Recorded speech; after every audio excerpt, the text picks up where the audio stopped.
और अब खबरें विस्तार से। सीमा पर जारी तनाव के बीच मॉस्को में भारत के विदेश मंत्री एस जयशंकर और चीनी विदेश मंत्री वांग यी के साथ 2 घंटे से ज्यादा वक्त तक बैठक चली, जिसमें विदेश मंत्री जयशंकर ने चीन विदेश मंत्री को कहा कि सीमा पर यथास्थिति में किसी भी तरह के बदलाव की कोशिश नहीं होनी चाहिए।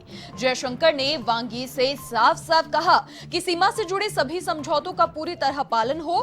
बैठक में दोनों नेताओं ने इस बात पर सहमति जताई कि मतभेद विवाद में नहीं बदलने चाहिए। वहीं बैठक की जानकारी देते हुए विदेश मंत्रालय ने बयान जारी किया।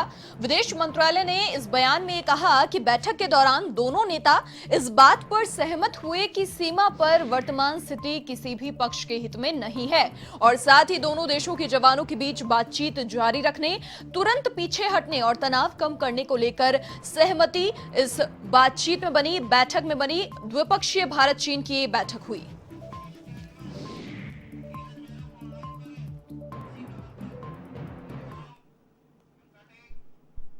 और इसी खबर पर अधिक बातचीत के लिए वरिष्ठ पत्रकार नीरज मेहरा जी फोन लाइन पर हमारे साथ जुड़ चुके हैं।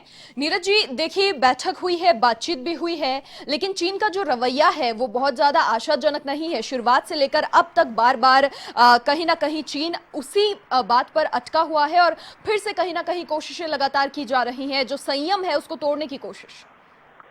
देखिए मनीषा, ये चीन की कसने और करने में अंतर है और खासतौर पर लगातार बातचीत का सिलसिला भी वो जारी रखना चाहता है ताकि अंतर्राष्ट्रीय मंच पर वो कह सके कि हमने बातचीत का सिलसिला बंद नहीं किया है, हमारी ओर से बातचीत लगातार जारी है।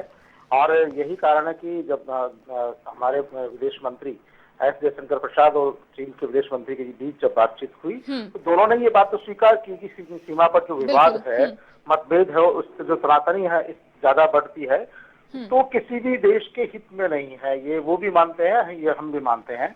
और इस बात पर भी सहमति बनी कि सीमा पर जो सेनाएं तैनात है वो पीछे हटे और एलएसी पर वो खाली हो, जो विवादास्पद स्थिति है वो बनी रहे। लेकिन एक तरफ चीन इस तरह की बात करता है, दूसरी तरफ चीन के जो सैनिक है वो लगातार उल्लंघन करते हैं और लगातार उकसाने का काम करते हैं भारतीय सेना को। कई बार भारत की सीमा में घुसने का प्रयास कर रहे हैं। ये दोहरी नीति जो है चीन लगातार चल रहा है। लेकिन देखिए, क्योंकि इस तरह के मसले बातचीत से ही हल होने हैं, बातचीत के माध्यम से ही इनका रास्ता निकलना है। युद्ध कोई विकल्प नहीं होता है।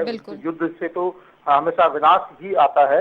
ऐसी स्थिति में भारत भी नहीं चाहता कि वो युद्ध की स्थिति में आए, लेकिन फिर भी जब लगातार चीनी सेना जो है हमारी सीमा में घुसपैठ करने की कोशिश करती है और उसके कारण कई बार हालात बहुत ज्यादा नियंत्रण से बाहर हो जाते हैं। लेकिन दोनों विदेश मंत्रियों के बीच में जो बातचीत हुई है, थोड़ा उसको सकारात्मक भी सोचना होगा, क्योंकि कहीं न कहीं जो दोनों पक्षों के बीच इस बात पर सहमति बनी है कि जो यथास्थिति है वो रहे और दोनों ही सेनाएं अपनी अपनी स्थिति में चले जाएं, वापस जो उनके हालात है उसी में रहे। लेकिन कहीं न कहीं आपस में जो तनाव है या उकसाने की बात है जाए, चाहे वो भारतीय सेना की तरफ से हो चाहे चाइना की सेना की तरफ से हो। भारतीय सेना हमेशा संयम बरतती है, वो संयम से काम लेती है।